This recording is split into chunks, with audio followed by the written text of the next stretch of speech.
So one of the interesting things about thinking about a startup is how is your company going to be organized? And what we now know is the most efficient way to think about all the pieces, just all the parts, is by a business model. And so the next question is, okay, Steve, you just told me to think about a business model, but what is a business model? What are all the pieces? Well, let's take a look. And a business model is how a company creates value for itself while delivering products or services for its customers. Now, if you think about it, in the old days, we'd think about how to organize a company around functional organizations. We'd think, no, a company is about its sales department or its engineering department, and you would draw an org chart. But now we're going to draw a very different diagram. We're going to draw a diagram of how to think about all the pieces of a business. And so let's take a look at these 9 boxes. 9 boxes to describe any company from the world's largest to a 2-person startup starting in your parents' garage. Let's take a look at the first piece called the value proposition. The value proposition answers the question, what are you building and for who? The value proposition says, hey, it's not about your idea or product, it's about solving a problem or a need for a customer.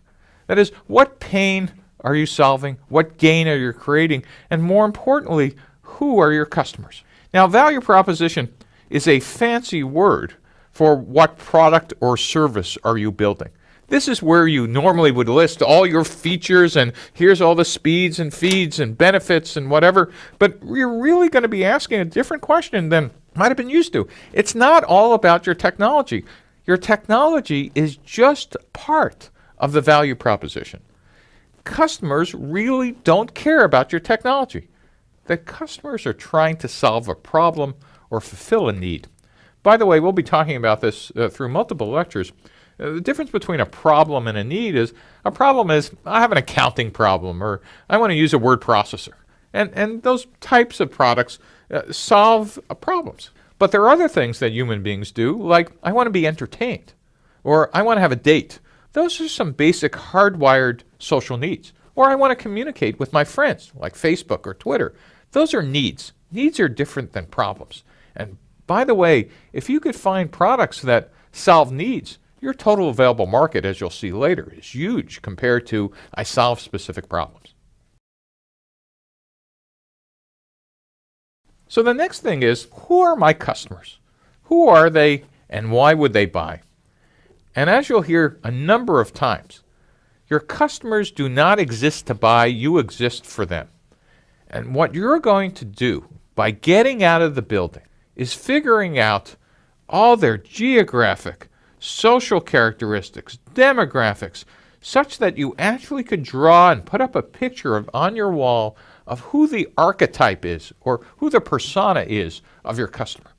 And it turns out that in most startups, you might have more than 1 or 2 or 3 types of customer archetypes and personas, but you need to understand them in detail. And there is no possible way you could have anything but a hypothesis on day 1 of who they are. The next is channels. How does your product over here get to your customers over here? And we use distribution channels to do that. Now what's really interesting is pre-1990s, the only channels to get to a customer was a physical channel. That is, you went to a store, you had salespeople, there was physical distribution. But since the mid-1990s, in the last couple of decades, we now have virtual channels. The web, mobile, cloud. And so distribution channels, the first question you want to ask is, how will I be selling and how will I be distributing my products? Are they through physical channels, or are they web mobile? Or given today, almost every physical channel also has a web presence. What is the relationship of how your product gets from your company to the customers? Customer relationships. It's kind of the fourth piece. And customer relationships has a really interesting interaction with these other 3 pieces.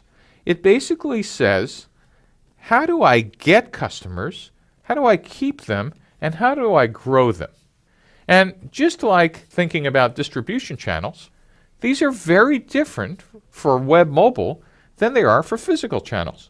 But visually, they kind of look like this double-sided funnel. So let's just take a look at quickly a web example. In getting customers, you're going to be worrying about how do I acquire them? That is, how do I get them even to my website? How do I activate them? That is, how do I make them do something? And then later on, we'll see after I got them, how do I keep them around? That is, how do I not lose them through attrition and churn? And then what can I do once I have customers to make them spend more money or use my product even more? And so one of the things we'll be thinking about is how do I get, keep, and grow customers? And just like every other step, you might have hypotheses on day one, but you're only going to figure this out when you're out of the building. The next thing is revenue streams. How do you actually make money from your product and service being sold to customer segments? Revenue streams basically ask the question, what value is the customer paying for? And it actually has you think about what's the strategy of how I'm going to capture that value. Is it I'm going to just have a direct sale and it's a transaction based on price? Is it a freemium model where I'm going to give away the product for free and hope that some portion convert later? Is it a license or subscription model? That revenue model is different than the pricing tactics. That is, what is the dollar or pound amount or euro amount that I'm going to be charging? Again, the only way to figure this out is being able to interact with tens or hundreds or thousands of customers till you finally understand what the right revenue stream and revenue model is. The next piece you want to think about is what are the key resources? What do you need to make the business model work? What assets are important? And what's an example of an asset in a key resource? Well, finance. Do you need capital? Do you need a line of credit? Some assets and resources are physical. Do you need physical plant, like a manufacturing line? Do you need specialized machines? Do you need vans and for delivery? Do you need cars? Is there something else you need? Is there intellectual property you need? Is there patents you need to acquire or protect? Do you need to acquire customer lists? Or is it just that you need to get great people, great software programmers in a specific area, or great hardware designers, or great manufacturing people? And then finally, again, the interaction between intellectual and human capital that's another key resource. What specifically do you need to do to keep these people, and who are they? The next piece is, who are your key partners and suppliers? And partnerships are kind of interesting, is we need to ask ourselves, before what's the deal, is what exactly are we acquiring from partners? And also, what activities are they going to perform and when? And this is where startups sometimes make a mistake of thinking, well, large companies do partnerships, I guess I need those too on day one. Turns out the types of partnerships you need in year one are certainly not the ones you're going to need in year 3 or 5 or 10. And the types of partnerships could be strategic alliances, joint ventures, just regular suppliers and buyers. And so you need to be thinking through who they are and actually getting out of the building and testing them. Next are key activities. What's the most important things you need to do for the business to make the business model work? Are you in the production business? Are you making something? Or are you in the problem-solving business, like you're doing consulting or engineering? Or are you managing supply chains? What are the key activities you need to become expert at? And then finally, all this adds up on the left-hand side, over here, to costs. What are the costs and expenses to operate the business model? One of the interesting things about cost is it's not just the obvious ones, like people or buildings or materials.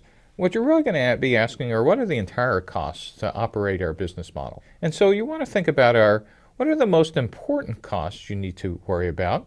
What are the most expensive resources you're going to need to pay for? And what key activities are the most expensive? And then you want to ask the typical accounting things, what are fixed costs? What are variable costs? Are there economies of scale? And you want to start getting a good handle on what it is that will end up costing you money to run your business.